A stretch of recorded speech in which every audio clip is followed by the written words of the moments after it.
3, 2, 1. Nadie imagina que una de las palabras más usadas en la tecnología moderna nació por culpa de un accidente casi ridículo. Hoy hablamos de bugs cuando una app falla, cuando un videojuego se rompe o cuando una línea de código arruina semanas de trabajo. Pero en 1947, un bug no era una metáfora, era un insecto real con alas atrapado dentro de una máquina. Para entender cómo una simple polilla terminó dando nombre a los errores informáticos, tenemos que viajar a una época muy distinta, un mundo en guerra, salas llenas de hierro y cables, y computadoras tan grandes que parecían más fábricas que máquinas. En el centro de esa historia estaba una mujer que no solo operaba estas bestias tecnológicas, sino que estaba a punto de cambiar para siempre la forma en que los humanos se comunican con las computadoras. Ella era Grace Hopper. Ponte cómodo, es hora de iniciar un viaje detrás de las grandes historias.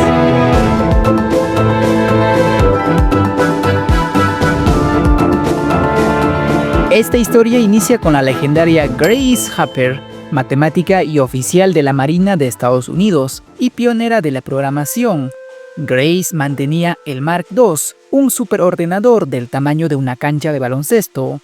Bueno, en realidad era una calculadora gigantesca de hasta 25 toneladas de hierro y cables que ocupaban 370 metros cuadrados. ¿Quién era Grace Hopper y por qué era la responsable de este enorme superordenador? Grace Hopper no era una científica cualquiera. En una época en la que las salas de computación parecían territorio exclusivo de ingenieros con batas blancas y jerarquías militares rígidas, ella entró como si ya supiera que ese lugar le pertenecía. Matemática brillante, profesora y oficial de la Marina de Estados Unidos, Hopper combinaba dos mundos que rara vez se tocaban: el rigor académico y la disciplina militar. No estaba ahí por casualidad ni por decoración. Estaba ahí porque entendía las máquinas mejor que casi nadie y, sobre todo, porque sabía imaginar lo que todavía no podían hacer.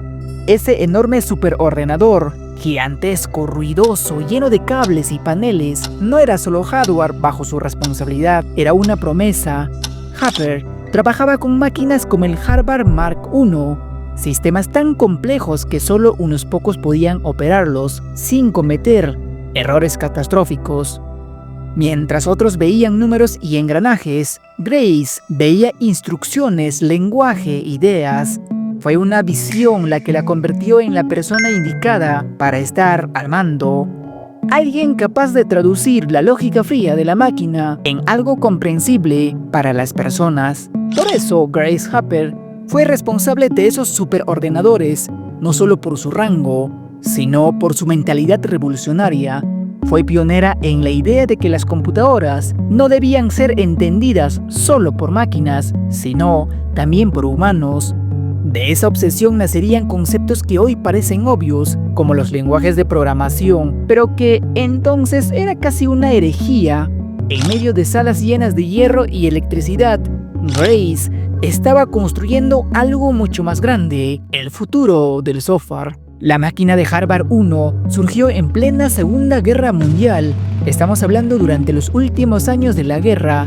1944 nació como una respuesta urgente a un problema concreto: la necesidad de realizar cálculos masivos con rapidez y precisión, imposibles de manejar a mano. Era una máquina colosal, electromecánica, diseñada para automatizar tareas como el cálculo de tablas balísticas, ecuaciones de navegación y problemas de ingeniería militar. Sin embargo, su complejidad, lentitud y rigidez dejaron claro muy pronto que no bastaba con demostrar que una computadora podía existir.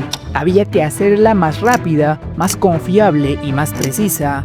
De esa necesidad nació el Mark II, una evolución directa que mantuvo el mismo objetivo: servir al ejército y a la ciencia, pero con mejoras técnicas que lo volvieron más eficiente y, sobre todo, con un nuevo protagonista emergiendo en segundo plano: el software, el terreno donde Grace empezaría a cambiar la historia. Un día como cualquiera, los ingenieros que trabajaban con Mark II asistían a su trabajo.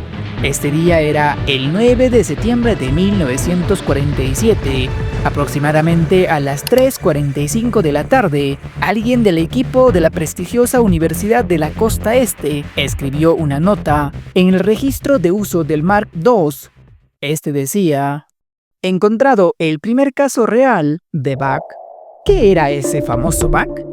El fallo informático no se debía a ningún tipo de error en el código, sino a que una polilla se había atascado en uno de los relés del PC y estaba impidiendo que funcionase correctamente. Tras percatarse de ello, se redactó un informe en el que el personal declaró haber debugueado el sistema al retirar con éxito al insecto. La anécdota resultó tan divertida para los ingenieros que comenzaron a utilizar la palabra bug para referirse a fallos posteriores en sus equipos informáticos. Y con el tiempo, el término se popularizó entre la gente hasta convertirse en lo que es hoy. Sin duda, estamos ante una anécdota de lo más curiosa que refleja cómo el lenguaje de la informática ha sido influenciado por eventos peculiares e historias que le ocurrieron a los pioneros en el sector de la tecnología. Hoy en día, todo el mundo habla de bugs cuando se topa con errores en sus ordenadores o videojuegos. El bug de Mark II no fue solo una anécdota curiosa, ni un chiste histórico.